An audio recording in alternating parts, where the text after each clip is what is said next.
Ayun, dahil Sunday ngayon, kilaw trip naman tayo mga boss. Ito, Danggit.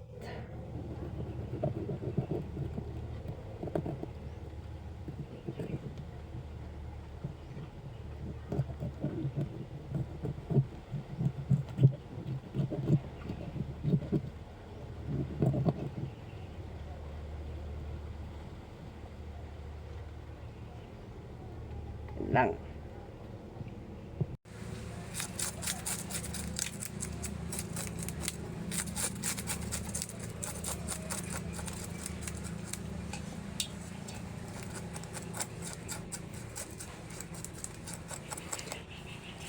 Hindi lang sa tinula, paksiw, prito ang masarap nito. Masarap din to sa kilaw, mga boss.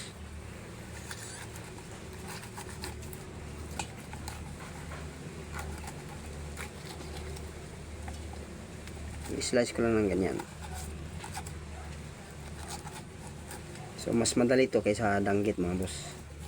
Danggit kasi yung tinik niya, delikado, makamandag. Kaya ito, slice mo na lang diretso. Yan lang. Hanggang laman lang naman yung tatanggal natin.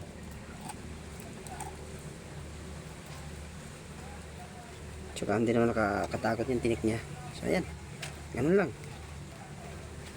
At ito yung laman. Buras na maliit. Malaki si tingnan sa ilalim, mga boss, kaya pinaanak ko na lang. Kala ko malaki, good size na, pero sige, kikilawin na lang natin to.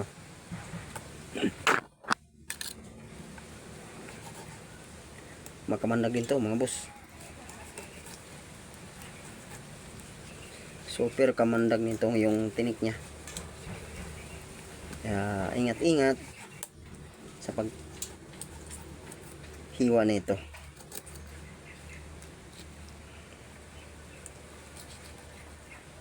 Dahil kagabi nadali ako sa tinik nito kagabi.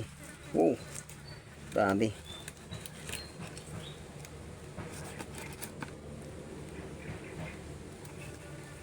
Mas makapal ang balat ng buras kaysa danggit.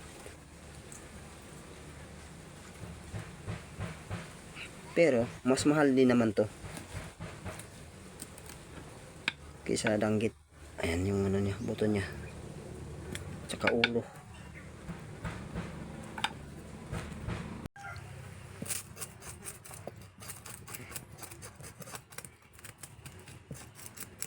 Marami-rami pa to, mga bossing.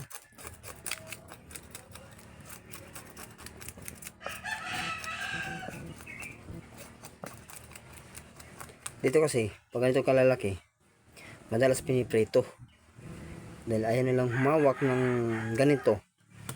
Malangsa daw, natural lang malangsa dahil isda galing sa tubig, alat or tabang.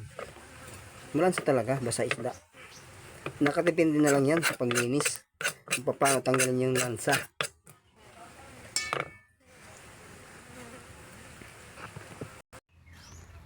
So ito na, mga bossing, bali ito lahat yun, marami-rami din at naka-slice na. So doon na lang sa bahay yung mga kailangang panghalo dito dahil mainit na dito, mga bossing.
Kain.